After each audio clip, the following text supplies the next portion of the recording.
இன்றைக்கி வந்துட்டு சாஃப்டான வெனிலா ஸ்பாஞ்சு வந்து எப்படி ரெடி பண்ணலான்னு தான் காட்ட போகிறேன். அதுக்காக நான் வந்து 4 முட்டை எடுத்துருக்கிறேன். அது கூட வந்து 1 கப் அளவுக்கு மைதா மாவு, 1 டீஸ்பூன் அளவுக்கு பேக்கிங் பவுடர், 1/2 டீஸ்பூன் அளவுக்கு பேக்கிங் சோடா எடுத்துருக்கிறேன். இந்த 3 தடவை நல்லா சீவ் பண்ணி எடுத்துக்கலாம். அதுக்கப்புறமா எடுத்து வச்சுருக்கிற முட்டையை ஒரு பவுலில் சேர்த்துக்கலாம். அதில் வந்துட்டு 1 டீஸ்பூன் அளவுக்கு வெண்ணிலா எசன்ஸ் ஆட் பண்ணி இந்த எக்கோட இந்த எல்லோ கலரெல்லாம் மாறி ஒயிட் ஆகிற வரைக்கும் நல்லா பீட் பண்ணி எடுத்துக்கலாம். அதுக்கப்புறமா ஒரு 3/4 கப் அளவுக்கு சுகர் எடுத்து பொடி பண்ணி வச்சுருக்கிறேன். இது கப் அளவில் பொடி பண்ணதுக்கப்புறமா 1 கப் அளவுக்கு வரும். நம்ம எந்த கப்பில் வந்துட்டு மாவு எடுக்கிறோமோ அதே கப் அளவுக்கு நமக்கு சுகர் எடுத்துக்கணும், பவுடர் பண்ண சுகர் எடுக்கணும். அதுக்கப்புறமா இந்த சுகரை கொஞ்சம் கொஞ்சமாக இதில் ஆட் பண்ணி இதையும் நல்லா வந்து பீட் பண்ணி எடுத்துக்கலாம். அதுக்கப்புறமா இதில் வந்துட்டு ஒரு 1/4 கப்பு வரைக்கும் கொஞ்சம் குறைவான அளவுக்கு சன்ஃப்ளவர் ஆயில் ஆட் பண்ணிக்கலாம்.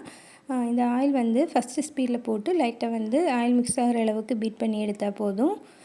அதுக்கப்புறமா வந்துட்டு இந்த ட்ரை இன்க்ரீடியன்ஸை ஒரு 3 பேட்சாக தான் நம்ம இதில் ஆட் பண்ணிக்கணும். ஃபஸ்ட்டு ட்ரை இன்க்ரீடியன்ஸ் ஆட் பண்ணி கட் அண்ட் ஃபோல்ட் மெத்தடில் மிக்ஸ் பண்ணி எடுத்ததுக்கப்புறமா நான் வந்து ஒரு 1/4 கப்பும் கொஞ்சம் கூடயுமா பால் வந்து காய்ச்சி ஆற வச்சு எடுத்துருக்கிறேன். அதையும் இது கூட சேர்த்து மிக்ஸ் பண்ணி எடுத்துக்கலாம்.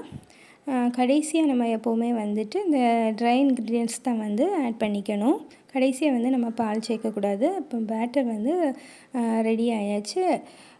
இப்போ அவனை வந்துட்டு 180 டிகிரிக்கு 10 நிமிஷம் ப்ரீஹீட் பண்ணி வச்சுட்டேன். ஃபஸ்ட் நம்ம வந்து பேட்டர் ரெடி பண்ணும்போதே அவனை வந்து ப்ரீஹீட் பண்ணி வச்சுக்கலாம்.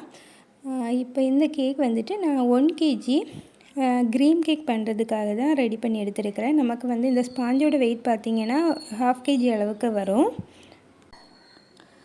இப்போ இதை வந்துட்டு நான் வந்து 7 இன்ச் 2 கேக் டின்லேயே தான் பேக் பண்ணி எடுத்துக்க போகிறேன்.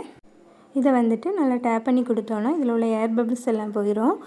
அதுக்கப்புறமா 180 டிகிரிக்கு ஒரு 35 நிமிஷம் நம்ம வந்து பேக் பண்ணி எடுத்தோன்னா சூப்பர் சாஃப்டான வெனிலா ஸ்பாஞ்சு வந்து ரெடி ஆகி கிடச்சிரும்.